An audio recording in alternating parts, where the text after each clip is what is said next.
ओम शांति। आज हम बताएंगे कि मनुष्य के कर्मों का फल इसी जन्म में कैसे मिलता है। एक सत्य घटना, सत्य अनुभव। मनुष्य जीवन बहुत अनमोल है।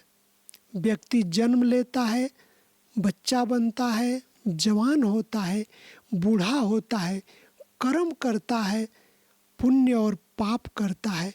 अब एक सत्य घटना सुनाना चाहूँगा कि जो अपने ही कर्मों का फल इसी जन्म में कैसे उसे प्राप्त होता है। अनुभव है।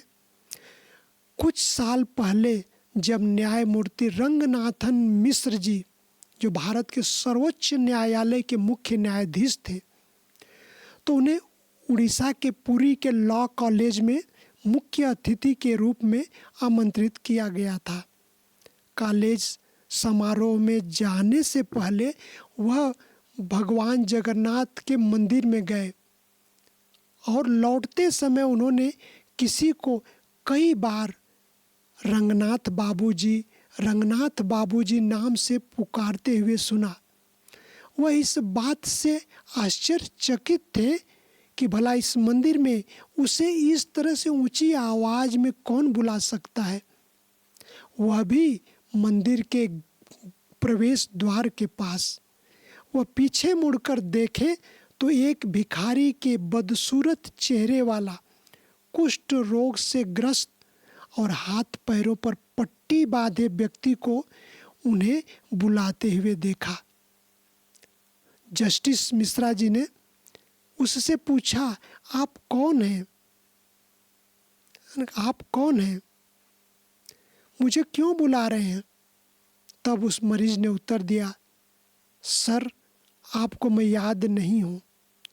कुछ साल पहले जब आप उड़ीसा के उच्च न्यायालय में वकालत कर रहे थे तो मैं आपका मुवक्किल था।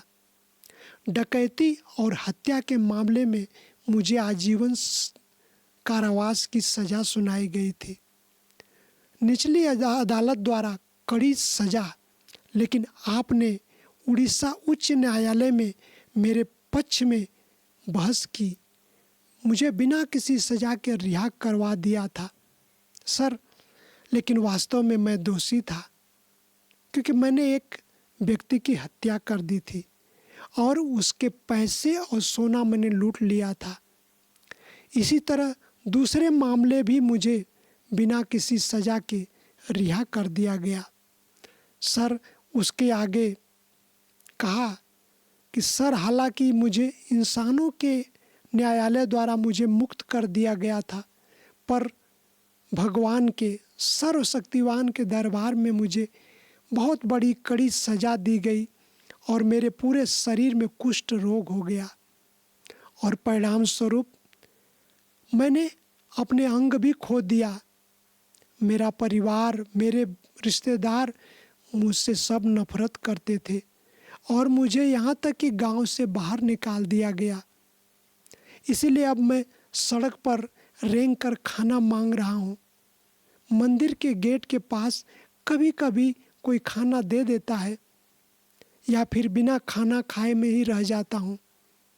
यह सुनकर जस्टिस मिश्रा जी ने उसे 100 रुपये का नोट दिया और भारी मन से चुपचाप चल दिए। अब जब वे लॉ कॉलेज के कार्यक्रम में जस्टिस मिश्रा जी पहुँचे तो उनके अपने नम आँखों से यह सच्ची घटना बताई। उन्होंने कहा, हम यहाँ अपने बुद्धि के अनुसार किसी को रिहा करने या सज़ा देने वाले न्यायाधीश हैं, लेकिन ऊपर एक और ऊपरी अदालत है जहाँ कोई बुद्धि काम नहीं करती और अपराधी को सज़ा जरूर मिलती है। हम सोचते हैं कि हमें कोई देख नहीं रहा है और हम तमाम तरह की गलत कार्य में लिप्त रहते हैं, लेकिन वास्तविकता तो यह है कि एक तीसरी आँख हमें निरंतर देख रही है। यह सत्य है कि हमें अपने कर्मों का फल इसी जन्म में मिल जाता है। इसलिए कहा जाता है, जैसा कर्म वैसा फल। ये रहा न्यायमूर्ति रंगनाथ मिश्र जी और कुलिया डाकू की ये सत्य घटना। इसलिए मनुष्य जीवन में अपने कर्मों पर ध्यान जरूर देना चाहिए, नहीं तो कर्मों का फल उसे ही प्राप्त अवश्य होता है। ओम शांति।